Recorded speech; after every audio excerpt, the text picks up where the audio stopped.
Buongiorno da Sottomarina, un'estate ancora più sicura per questa spiaggia. L'ULS 3 Serenissima ha organizzato questa conferenza stampa per presentare tutte le soluzioni per rendere più sicuro il soggiorno degli ospiti che frequentano questa spiaggia. Ai nostri microfoni Edgardo Contato, direttore generale dell'USL 3 Serenissima. Certo, l'attenzione a questi territori significa proprio questo, riuscire a cogliere quelli che sono di anno in anno le esigenze per garantire un turismo sicuro e il giusto modo per accogliere le persone che decidono di passare qualche giorno in questi luoghi, in questo territorio, e per fargli godere al massimo il bello, il mare, il sole, il riposo. Noi dobbiamo metterli in assoluta sicurezza.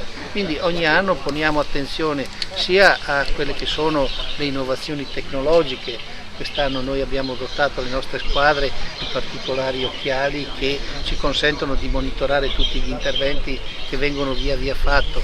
Abbiamo adottato altri mezzi per poter raggiungere in rapidità i luoghi dove avvengono gli incidenti, ma stiamo ponendo anche attenzione al territorio in modo tale da poter prevenire per esempio i problemi derivanti dalle zanzare, portando avanti una lotta integrata alle arbovirosi che vede impegnati in particolare i comuni della costa, ma in sostanza tutto il territorio dell'area metropolitana, proprio per contenere lo sviluppo delle zanzare e evitare così che ci siano dei fenomeni di malattia legata alla trasmissione di questi insetti.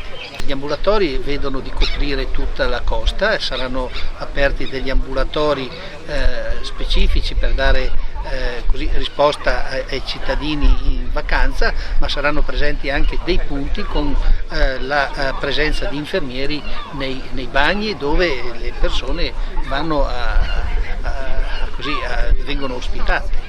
Grazie anche a un lavoro portato avanti con i gestori, il fatto di numerare e di monitorare le torrette non è un problema che riguarda l'azienda, ma è uno stretto raccordo tra noi e i gestori di questi stabilimenti.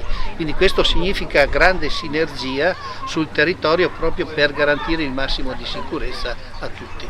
Ci siamo dotati quest'anno, la possibilità di notte di trasferire e di utilizzare l'elicottero è un ulteriore motivo di tranquillità per chi eventualmente si rivolge a questo territorio. L'importanza dell'ospedale dal punto di vista strategico in tutto questo? L'ospedale per noi qui a Chioggia è strategico, è un ospedale che ha un suo ruolo durante tutto il periodo dell'anno e soprattutto in questo periodo, nel periodo estivo, quando centinaia di migliaia di persone vengono qui e devono trovare il massimo della risposta sanitaria.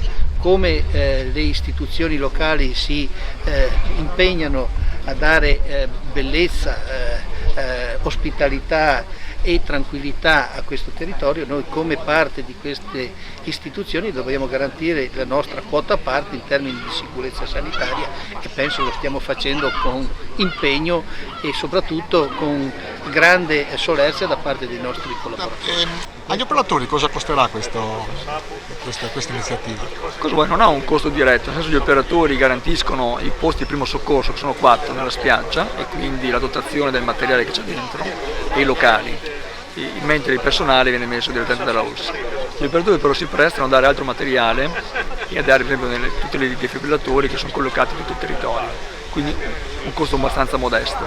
E poi sai, per quanto riguarda la sicurezza della gente che viene al mare, non solo al mare, non credo che stiano a guardare questi costi. Noi riteniamo che sia un servizio eccezionale che negli anni si è implementato, ma non solo in spiaggia, tu hai visto anche nell'ospedale, i servizi che vengono dati danno una sicurezza che in altre località non ci sono e quindi i costi sono molto irrisori per noi, perché poi risparmi su una spiaggia, sul settore alberghiere, quindi poca cosa alla fine. Ecco, e lo facciamo con piacere, tra l'altro. Un'offerta così come questa qua di Sottomarina Chioggia c'è anche in altre spiagge dell'Adriatico o siete i primi? Ho la presunzione di dire che non c'è. Io credo che è l'unico posto di primo soccorso. Noi abbiamo come località balneare, già l'ospedale di per sé è al mare, poi avere nel territorio 4 ambulatori con i medici e queste dotazioni, come ha detto il direttore prima, anche lei di soccorso notturno, credo che le altre località del Veneto, non solo del Veneto, ce ne invidino.